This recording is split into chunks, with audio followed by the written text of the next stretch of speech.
What's up, guys? Welcome back. This is chapter 2, American Experiments from 1521 to 1700. We're going to be talking about 5 English colonies, and we're going to do this in a T-chart.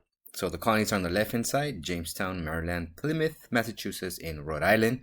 And then we're going to talk about 3 conflicts between Native Americans and the British. So Anglo-Powhatan Wars, the Puritan Pequot War, and Metacom's War, and that's what it becomes known. So we're going to do this a little bit different. So today I'm going to be using Prezi. I'm going to make that larger to make it easier on all of our eyes. So this is the part of the 13 English colonies. Make sure you know the 3 regions. So the purple here, our key tells us that is the New England region. And that includes New Hampshire, Massachusetts, Rhode Island, and Connecticut. The green represents the middle colonies, and that is composed of New York, Pennsylvania, New Jersey, and Delaware. And the orange represents the southern colonies: Maryland, Virginia, North and South Carolina, and Georgia. Again, make sure you know that. It's just going to make it easier for us. So again, there they are. We're actually going to start down here with Virginia and Maryland, and we're just going to zoom in a little bit closer here. So some of the major cities: Jamestown. That's the first one that we're going to be looking at. So let's look at Jamestown as a colony. So Jamestown was the first permanent English colony, and that was established in 1607. It was established for economic reason.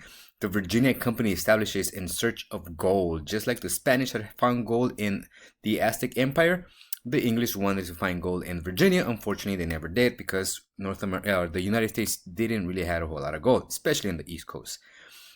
The expedition was launched by 120 men. Most of them came here with no provisions. They relied on Native Americans because they felt that the Native Americans were going to be able to give them everything that they needed. After 9 months, only about 30 men stayed alive. Now, keep in mind that as these English settlers are coming, they are intruding into Native American war. So Chief Powhatan of the Powhatan tribe, he expected tribute. Tribute, remember, were taxes. But he felt that he should aid the English settlers. And in an effort to try to keep friendly relationships, he gave his daughter Pocahontas to marry one of the English settlers, John Rolfe. And that was to normalize relationship. A war actually had already existed between them. In 1614, the war came to an end when Pocahontas married John Rolfe. So again, try to normalize relationships. Now, the English did realize that tobacco could yield huge profits. But tobacco required a lot of manual labor and expansion into Native American land.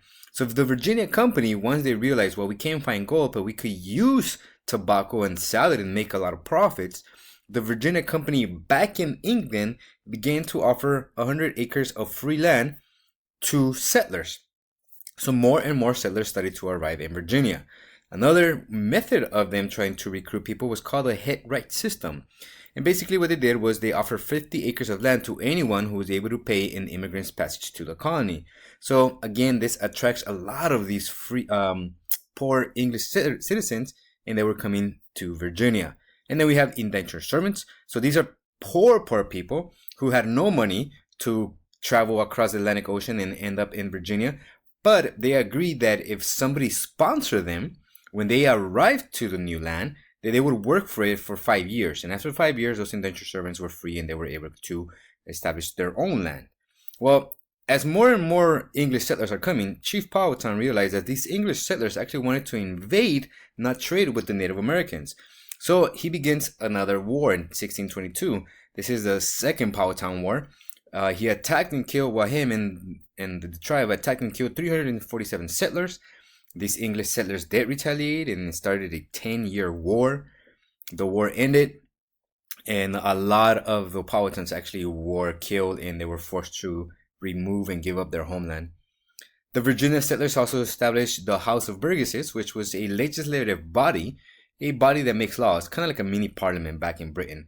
And they also established the Church of England, which is Protestantism, as the official religion. So we start seeing here again, it started for economic reasons, and we also see the involvement of politics and of religion as well. So that was Jamestown. Let's zoom back out, look at again, one more time, the southern colonies. And now we're going to look at Maryland. So if you guys see that right there, that's Maryland. Let's look at Maryland. So Maryland, it was established by Lord Baltimore, the proprietary or owner, that's what a proprietor is, of the colony. Lord Baltimore got this land from the king. And Lord Baltimore was a Catholic. And if you recall, England was a Protestant nation. So Catholics living in England were being persecuted. So Lord Baltimore, who was a Catholic, established Maryland as a haven for Catholics. Now, eventually, more and more English settlers of both churches started to arrive, Catholics and Protestants, and then conflict ensued among themselves. So in order to prevent this conflict from escalating, Lord Baltimore passes the Maryland Act of Toleration of 1649, and that established freedom of religion for all Christians. So again, we see a combination of politics and religion here. The Maryland Act of Toleration is the first attempt to establish freedom of religion in the New World.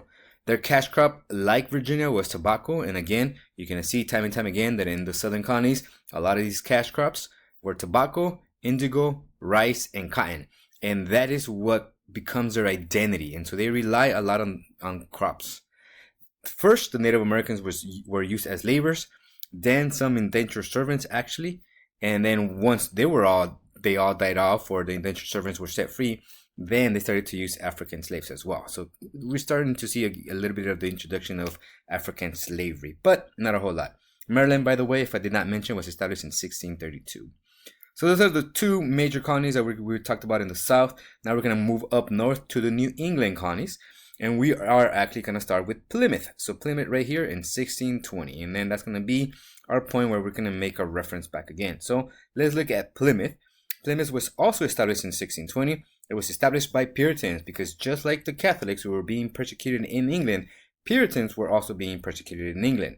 So Puritans, a lot of them started to leave England in search of religious freedom. So Plymouth was actually established different than Jamestown. Remember, Jamestown was established for economic reasons. By 1640, there was 20,000 settlers. A lot of them were Puritans, and keep in mind again, they are intruding into Native American land. Now, initially, when they arrived in 1620, before they even stepped foot on land, the settlers agreed to a compact or an agreement, the Mayflower Compact. That was to set up a self-representative government so people could elect the representatives who was going to make laws. So we start seeing again, current day U.S. government was impacted by these settlers way back in 1620. Some of the laws that they passed was they decided who was able to hold political power, what were some of the requirements to own property, and again, religious freedom. And we're going to see that religious freedom actually was not what we think or not what we see it today. And it's ironic because the Puritans were fleeing England in search of religious freedom. And then once they arrived here, the only people that had religious freedom were people who practiced their faith, which were other Puritans. So that was Plymouth. Okay, so now we're going to go up north to see where it says Massachusetts Bay. We're going to be between Boston and Salem. So right around there, we're going to look at Massachusetts itself. So Massachusetts was established in 1630.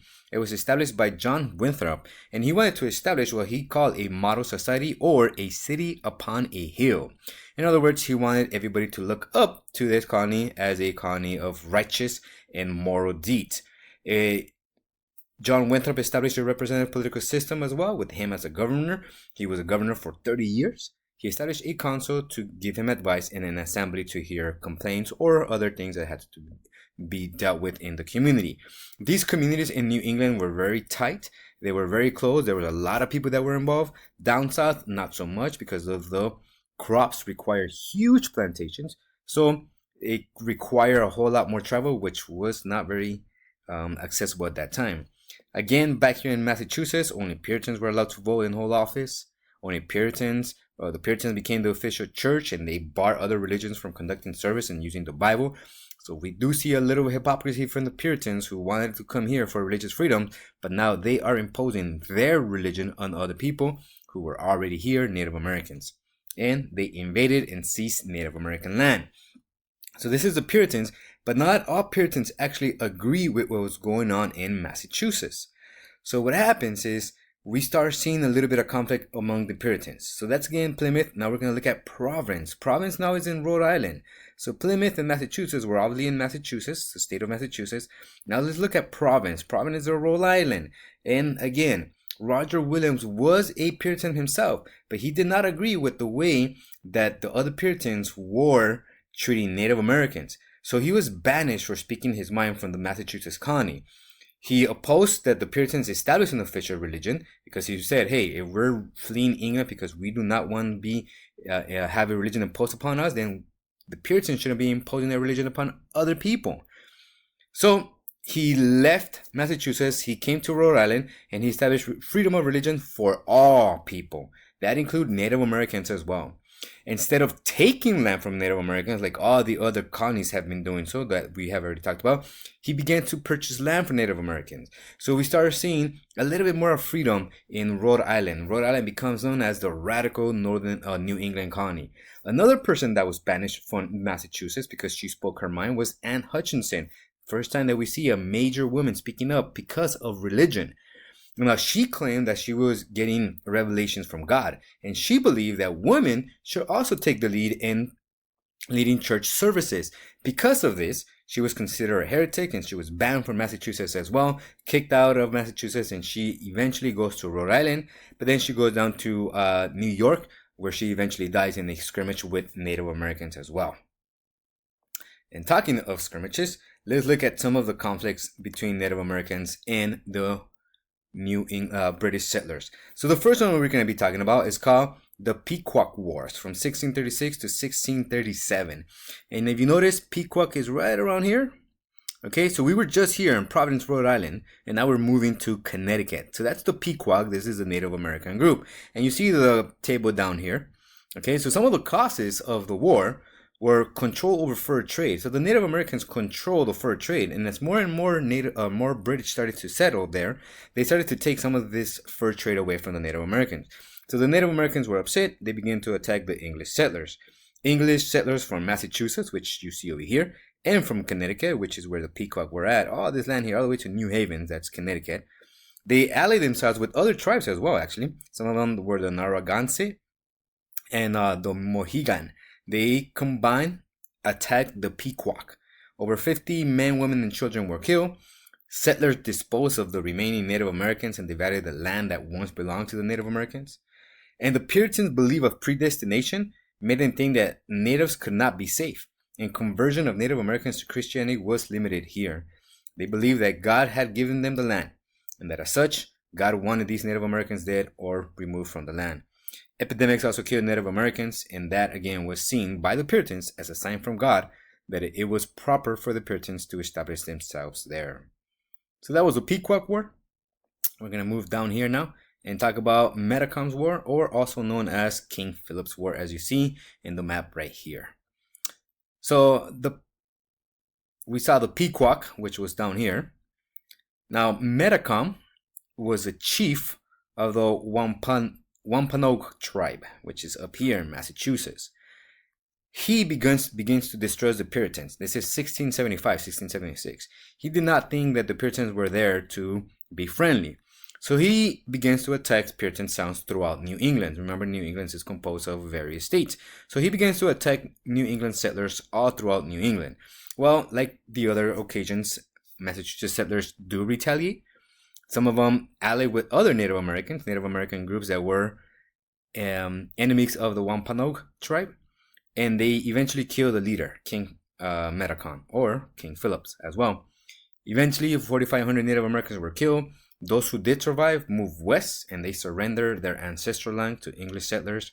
And unfortunately, for Native Americans, this was the last major stand between Native Americans and English settlers in New England region.